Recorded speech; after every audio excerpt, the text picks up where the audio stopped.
science en 5 minutes. Aujourd'hui, les contaminants de l'hydrosphère.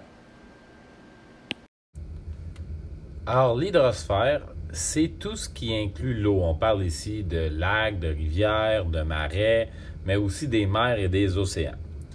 Pour bien comprendre l'hydrosphère ou les polluants en général, en fait, il faut comprendre qu'il y a deux sources de pollution principales. La pollution diffuse. La pollution diffuse, c'est quand il y a plusieurs polluants et que c'est impossible de déterminer plusieurs pollueurs et c'est impossible de déterminer c'est lequel le pollueur principal ou le pollueur dans une situation en particulier. Un exemple, c'est l'eutrophisation qu'on verra tantôt. Quand, exemple, il y a des engrais qui sont mis dans plusieurs champs et que ces engrais-là s'en vont dans une rivière. C'est impossible de savoir l'engrais qui est ici, il vient de quel des champs. Un autre exemple typique de pollution diffuse, ce serait si vous voyez plusieurs usines émettre des polluants et là, vous allez et là, il y a une pluie acide, bien, vous ne savez pas c'est laquelle des usines qui a produit les polluants pour cette pluie acide-là en particulier. À l'inverse, une source ponctuelle, c'est quand il y a un seul pollueur. Dans l'hydrosphère, on va parler souvent des déversements pétroliers. Quand vous avez un bateau qui s'échoue et que le pétrole coule, bien, vous savez exactement à quel endroit et à quel moment cette source-là de pollution a eu lieu. Ou si c'est une plateforme pétrolière qui coule, comme il y a eu dans le golfe du Mexique, mais vous savez exactement quand est-ce que ça a eu lieu. Ponctuel, un seul pollueur, diffuse plusieurs polluants. Ce qui nous amène à parler d'eutrophisation. L'eutrophisation, c'est une source de pollution qui est diffuse. C'est impossible de savoir qui l'a fait. Ça commence, l'eutrophisation, par des agriculteurs qui vont mettre de l'engrais qui contient du phosphore. Le phosphore, ça sert à faire pousser les plantes. C'est pour ça qu'ils en mettent. Alors, l'engrais contient du phosphore. Après ça, ce phosphore-là va s'écouler vers les rivières. Il va se ramasser dans les rivières. Ça va s'écouler souvent avec l'eau de pluie.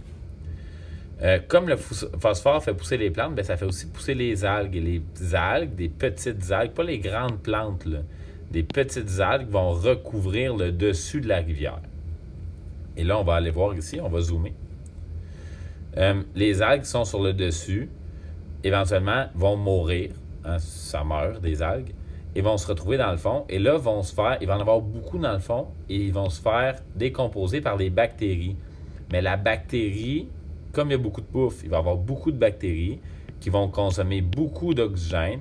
Ce qui va faire qu'il va y avoir moins d'oxygène dans le lac, ou dans la rivière pour les autres vivants. C'est quoi l'eutrophisation? C'est la diminution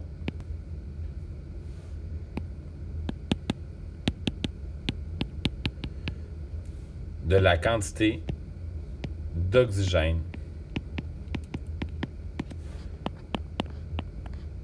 que je vais écrire O2 dans un cours d'eau.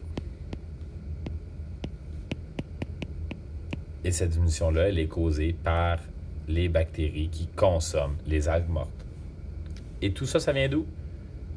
Des engrais. Alors, c'était tout pour l'hydrosphère.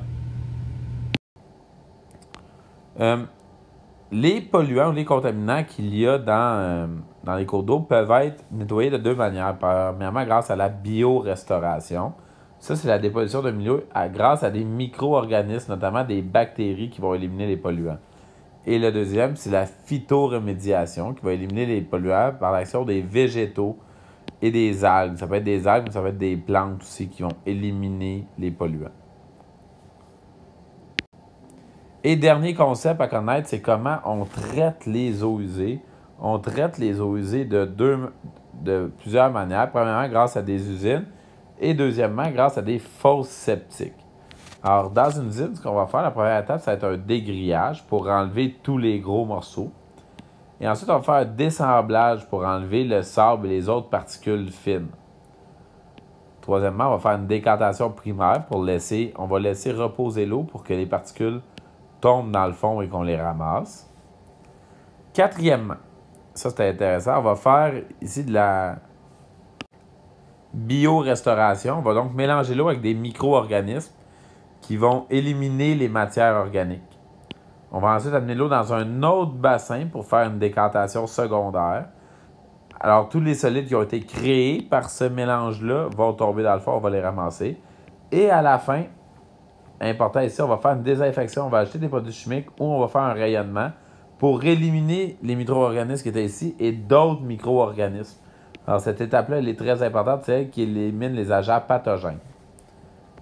À l'inverse, dans une fosse septique, on va laisser tomber ici tous les agents solides dans le fond. Ça va former une boue. Ensuite, on va laisser s'écouler l'eau ici et l'eau, les liquides vont s'infiltrer dans le sol et vont être traités par des micro-organismes qui vont faire, là aussi, de la biorestauration. Ce qui est important à savoir, cependant, c'est qu'on n'ajoute aucun produit chimique dans une fosse septique. On laisse la nature travailler. Alors, c'était les bassins versants et les mécanismes de traitement des eaux.